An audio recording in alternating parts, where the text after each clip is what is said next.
ప్రకాశం జిల్లా పొదిలిలో good Friday రోజును భక్తి శ్రద్ధలతో జరుపుకున్నారు క్రైస్తవులు.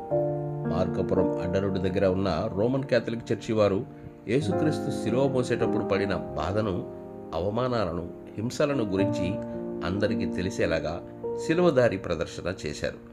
రమేష్ అనే వ్యక్తి శిలువను మోస్తూ వెళ్లడం, భటులు ఆయనను కొట్టుకుంటూ ఊరేగించడం అందరినీ ఆకట్టుకుంది.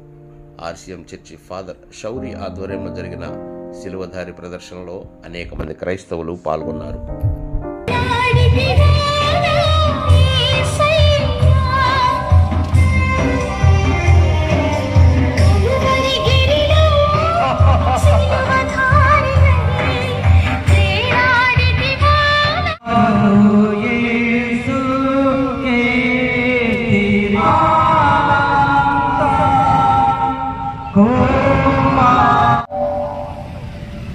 రెండవ స్థలం యేసు ప్రభు